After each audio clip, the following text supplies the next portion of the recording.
Alrighty guys, it is Quaman here today and I'm bringing you another Dragon Ball discussion. But before we get deeper into this video, let me tell you guys that if you have not caught up to Dragon Ball Super episode 125, and also if you do not want to talk about future spoilers in Dragon Ball Super dealing with what will potentially happen in episode 126 and episode 127, this video will contain spoilers about what we've gone up to in Dragon Ball Super and some upcoming spoilers. So let me just make that crystal clear before we get deeper into the video. So today I wanted to talk to you guys about Android 17, and as we saw in episode 125, Android 17, as hinted by both 18 and himself, has a very unique strategy in which he is essentially just evading Toppo and using his limitless ki to survive within the Tournament of Power to run out the clock so that he can actually defeat Toppo and Jiren simultaneously because of the fact that Universe 7 has numerous characters left. And then I started thinking to myself, did Android 17 essentially reveal how Universe 7 will ultimately win the Tournament of Power? And the first thing that really came to my mind, guys, is that we already know the conclusion to the Tournament of Power, so we kind of have to work backwards here. When you consider the fact that we know for sure that Universe 7 has to win the Tournament of Power, considering the fact, and I know I say considering the fact a lot, that obviously at the end of Dragon Ball Z that Universe 7 is still around, and the fact that Dragon Ball Super takes place before the end of Dragon Ball Z, that means with some other way, Universe 7 is going to have to win the Tournament of Power. So now that we got the conclusion that is completely guaranteed, we have to work backwards. And the first thing we have to do is we have to look at the evidence that supports that this will be a way that can help Universe 7 win versus the counter evidence that suggests that the Tournament of Power is going to win in another direction. The first thing we have to do is we have to analyze the evidence that supports this. The first thing that I notice is that when we look at the current state of Universe 7, the only way that this strategy will be completely fulfilled is the fact that if all of the characters in the Tournament of Power were to outnumber both Toppo and Jiren by the end of the Tournament of Power. So as of right now, we have currently 4 fighters that are still left for Universe 7 with 17, Frieza, Goku, and Vegeta left, which means that the only way that this strategy would work is if they outnumbered the remaining characters in the Tournament of Power, which would mean that Goku, if we assume that he is the last character that will survive, has to have at least one teammate left, whereas Toppo and Jiren will have been reduced to 1 fighter left. So obviously now that we got the winning condition out of the way, we have to also factor in other things. As of episode 125, Frieza is completely knocked out cold, and you would assume that Frieza is not going to continue fighting. However, courtesy to Sailor Spaz, Geekdom, and Herms for pointing this out,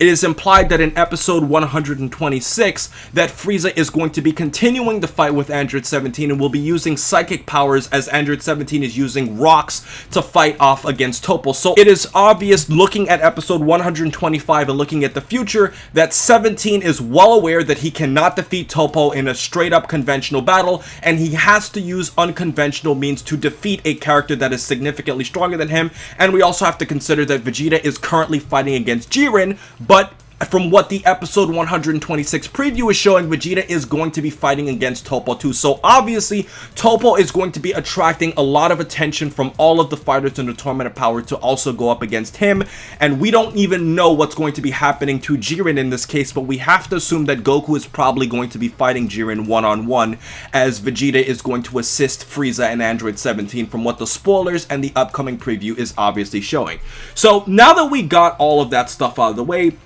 the next thing we also have to talk about is predictable character writing. So in terms of evidence, we can all safely say here that Android 17 has kind of lived up to his quota of how he will be introduced and how he will fulfill his role in the Tournament of Power. He's helped defeat one major character in Annie Raza. He's also fighting against Toppo, and when you consider the fact that Android 17 has already done what a lot of people would have expected out of him, this makes him a much more expendable character. And when we look at the episode 127 preview for the title, it is actually mentioned as Entrusted with Hope, the Final Barrier. So if you go back to the previous episode where we saw that it was Gohan's final stand, and the next episode after 126 is going to say entrusted with Hope the final barrier. This is heavily implying that in both 126 or 127, Android 17 is going to be out, which is going to leave Universe 7 with just 3 characters left to fight against Toppo and Jiren, but we don't know exactly how far Toppo is going to last up into this.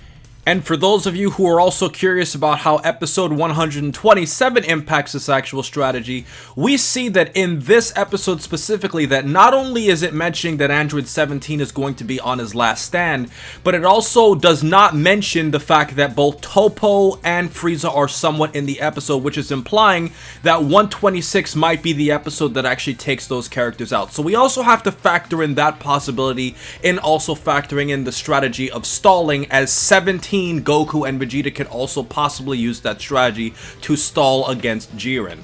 And other factors that we have to look into evidence for this strategy working would be to look at the remaining time that is left. There's only about 5 minutes that are left in the Tournament of Power, and looking at the condition of both Goku and Vegeta, Vegeta is seemingly struggling against Toppo in the 126 preview, and Goku is extremely fatigued in the various fights that he's had in the Tournament of Power with fighting Jiren, fighting Kefla, and fighting all the other characters throughout the entire bout itself. So looking at it from this perspective, unless Goku enters Ultra Instinct, which I'm going to mention later on, right now, it doesn't seem like anybody would even have the energy left to fight against both Toppo and Jiren, who are obviously much more reserved in terms of what they have left to fight, as opposed to the numerous Universe 7 characters. And if you want to look at this from another point of view, guys, the last thing I could say about actual evidence to suggest that this is come into fruition is to consider the fact that it is implied that with Toppo's increase in power, becoming this God of Destruction or God of Destruction in training, that he is still weaker than Jiren. So theoretically, if Toppo is still weaker than Jiren, and Jiren is still more powerful than Toppo, then this is all saying that other than Ultra Instinct, there really is no other way that you could even defeat both Toppo and Jiren in a 1v1 matchup other than Goku unlocking a new form of Ultra Instinct, or with Goku and his friends having to drag the battle out. So that really limits the winning conditions down to only 2 predictable ways that Dragon Ball Super could write themselves into. But as we always know, guys, you can't have a video that talks about evidence without mentioning the counter evidence. And what counter evidence is there to suggest that dragging the fight out is not going to be a way Universe 7 wins this? Looking at Goku's personality throughout all of the years, it doesn't seem like it would be in his nature to actually outnumber his opponent and to drag out the fight to win. Goku has always been a character that always wants to test himself against the competition, which means that in theory, if Universe 7 did outnumber Universe 11 in terms of how many fighters they have left, it doesn't seem like it would be up to Goku's standards to drag that fight out, as Goku would always want to push himself and to test himself power-wise, which means that Goku would want to win this fight in a conventional means, and I don't see Goku utilizing 17's strategy if 17 and Frieza are already knocked out, which leads me into believing that if the stakes were brought down to a 2v1 versus Jiren, Goku will still want to fight head-on and to prove that he can beat Jiren on a 1v1 or a 2v1 instead of just dragging the fight out and trying to stall. And last but not least, guys, the biggest point of counter evidence to suggest that this strategy will not work would have to be Vegeta. So as I said before, in order for this dragging out strategy to work, you have to have at least one more fighter than Universe 11 does, which means that in theory, Goku would have to have his right-hand man Vegeta who could compete against these characters, or a battered up 17 or Frieza to continue fighting. And because of this, because Vegeta's fate is very unknown looking at the episode 126 preview, and looking at the fact that Vegeta has also been battle fatigued in a very similar way to Goku, it doesn't really completely confirm that Vegeta will be lasting throughout the entire Tournament of Power, and if this battle is reduced to a 1v1, this theory is completely taken out of the window. So ultimately, guys, if I were to give you my conclusion and verdict on whether or not the strategy will work, I would say that it is not probably going to happen. First of all, Dragon Ball Super is in the entertainment business, and if you think about it from an entertainment point of view,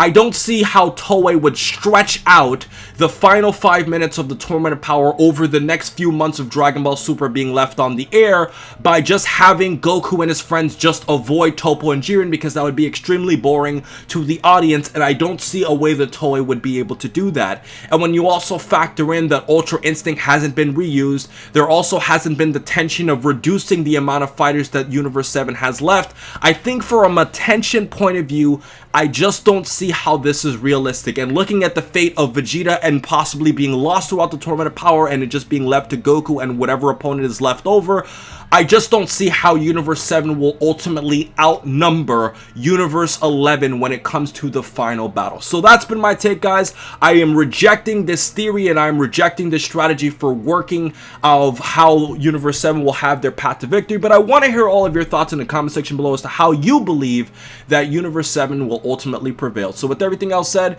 please remember to rate, comment, and subscribe. And remember, as I always say, to have a great day, guys.